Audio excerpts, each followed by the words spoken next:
Friends, कैसे हैं आप? आई होप कि आप सब अच्छे होंगे। पिछले वीडियो में मैंने आपको प्रेजेंट परफेक्ट कंटिन्यूअस टेंस करवाया। आज मैं आपको पास्ट परफेक्ट कंटिन्यूअस टेंस करवाऊंगी। तो welcome to Dhamaal study government exam. चलिए फिर शुरू करते हैं। Past perfect continuous.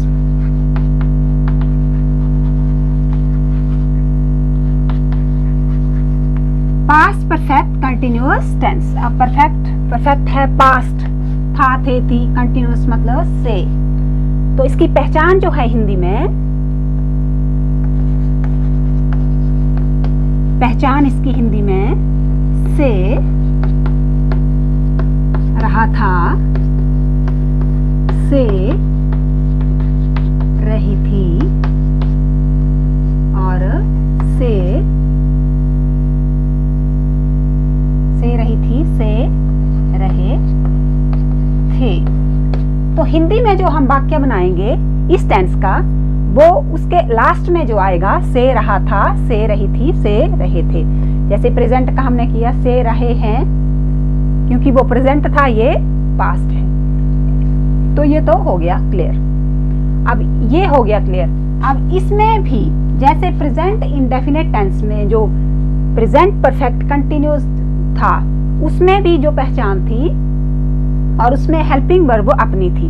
अब इसमें पहचान है से रहा थी, से रहा था, से रहे थे।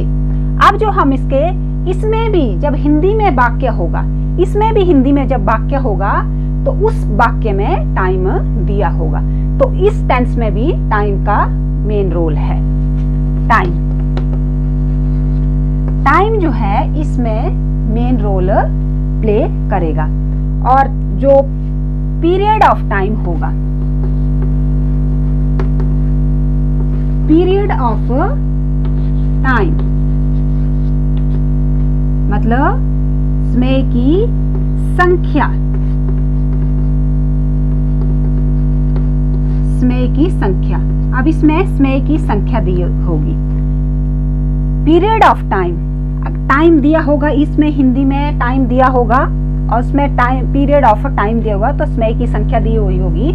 तो समय की संख्या दी हुई होगी तो इसमें यूज होगा फॉर का। अब जैसे दिनों, घंटों, महीनों, 2 months, 3 months, 2 hours, many days, 7 days ऐसे दिया होगा तो फॉर का यूज होगा। समय की मतलब किसी भी चीज की संख्या दी होगी, टाइम की संख्या दी होगी, दिनों की संख्या होगी, घंटों की संख्या होगी, महीनों की, तब वाक्य में फॉर का यूज होगा। टाइम एग्जैक्ट होगा, वह 5 घंटे से पढ़ रहा है या वह सुबह से पढ़ रहा है, मतलब टाइम दिया होगा। इसमें जो हिंदी में वाक्य होगा उसमें टाइम का मेन रोल होगा। ये तो हो गया टाइम का। अब इसके साथ अब दूसरा होगा, पीरियड ऑफ टाइम के साथ तो लगेगा फॉर। अब दूसरा जो होगा उसका मतलब है पॉइंट ऑफ टाइम से, और पॉइंट ऑफ टाइम जब होगा, टाइम इसमें भी होगा, टाइम होगा पॉइंट ऑफ टाइम। निश्चित समय, पॉइंट ऑफ टाइम होगा निश्चित समय।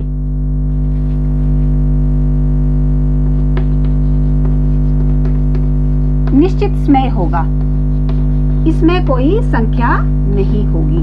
निश्चित समय होगा, पॉइंट ऑफ टाइम होगा। पॉइंट ऑफ टाइम होगा तो इसमें क्या होगा, जैसे एक निश्चित तिथि होगी, तिथि हुई, एक निश्चित तिथि, दिन, वर्ष,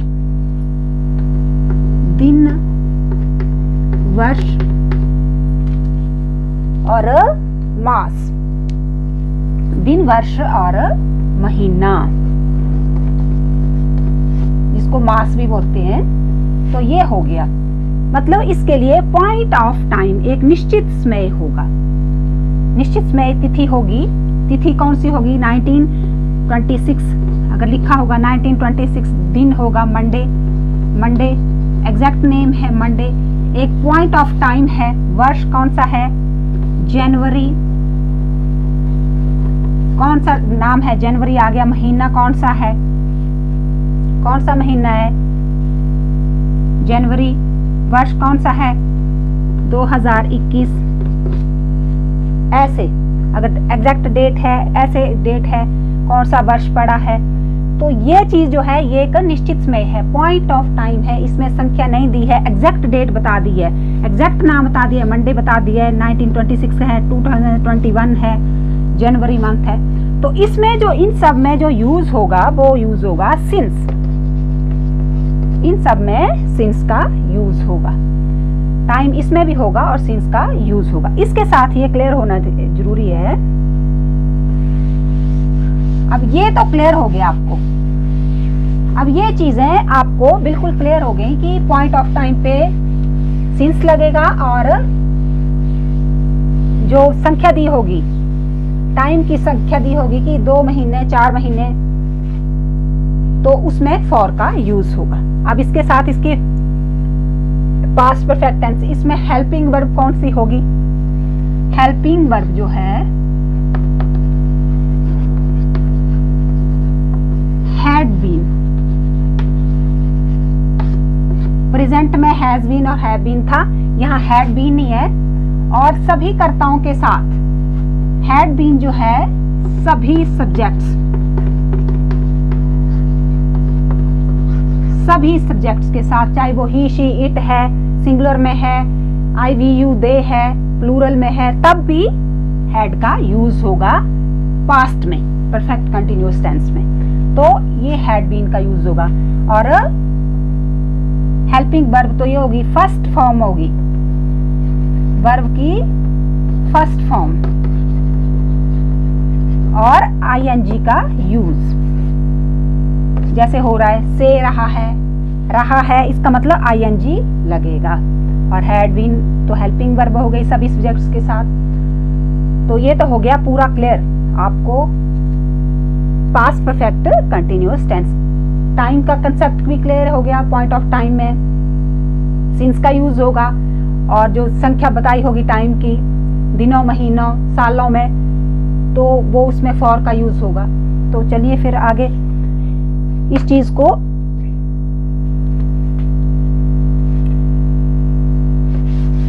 इसका करते हैं काम।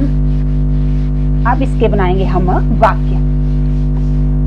वाक्य बनाते टाइम आपका और कंसेप्ट सारा क्लियर हो जाएगा।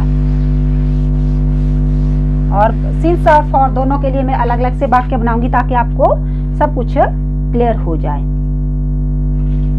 अब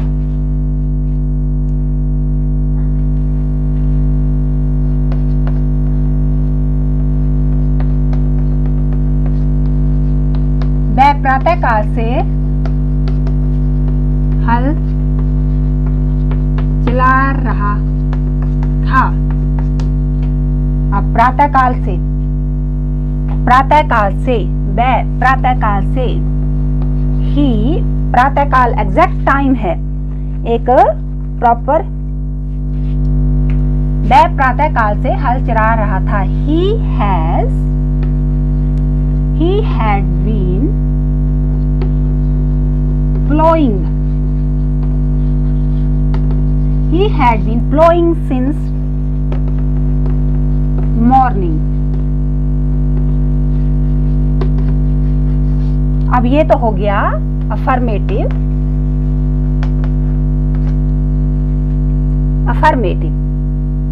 वह प्रातःकाल से हल चला रहा था। He had been plowing since morning. ये तो हो गया वह प्रातःकाल से हल चला रहा था, और ये वाक्य बन गया affirmative sentence, past continuous tense का। अब इसके साथ वह प्रातःकाल से हल नहीं चला रहा था, अब बनेगा नेगेटिव में, वह प्रातःकाल से हल नहीं चला रहा था। वह प्रातःकाल से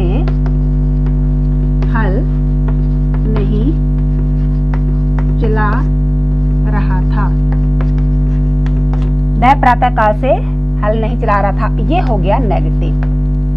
वह प्रातःकाल से हल नहीं चला रहा था।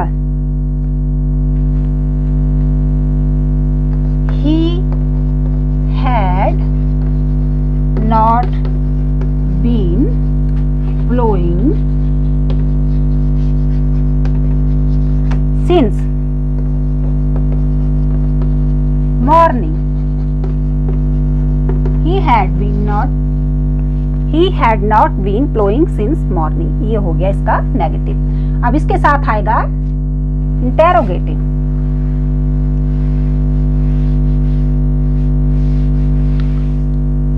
क्या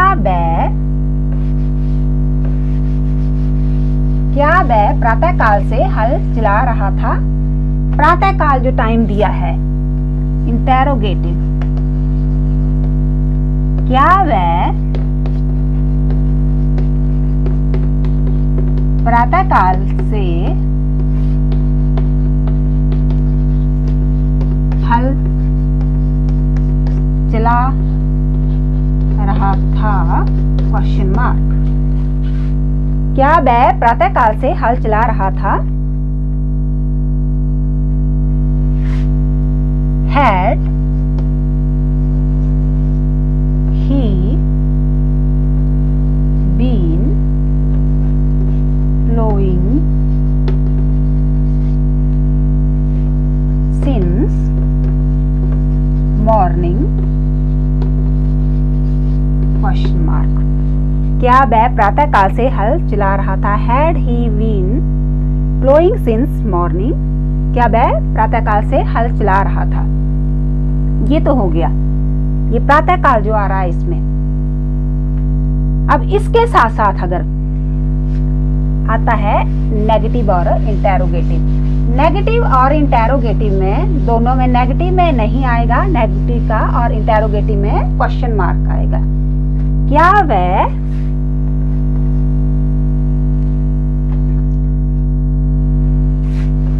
नेगेटिव और इंटेरोगेटिव का, नेगेटिव प्लस इंटेरोगेटिव। अब नेगेटिव इंटेरोगेटिव का, क्या वह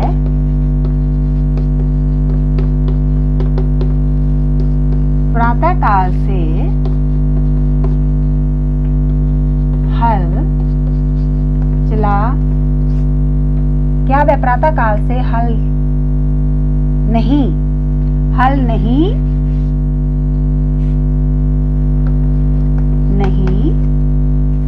चला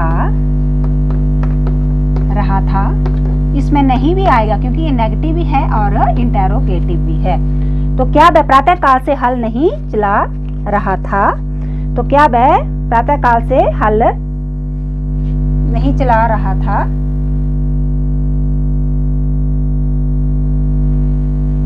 Had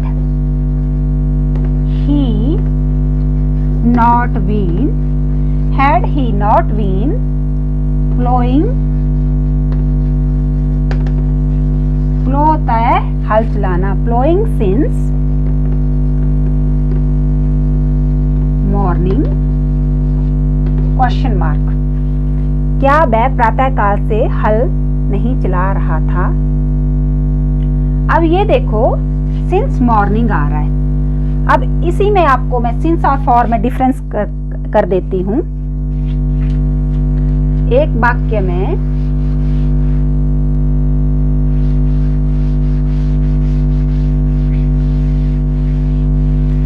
दो घंटे से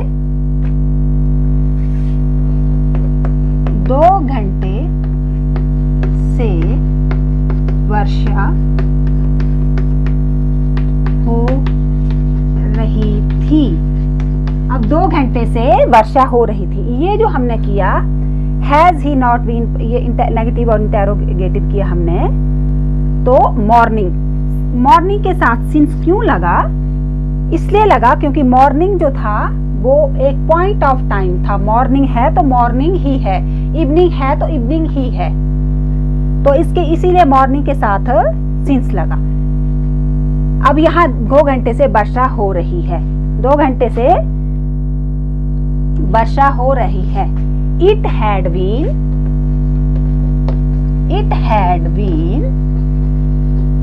raining. It had been raining for 2 hours.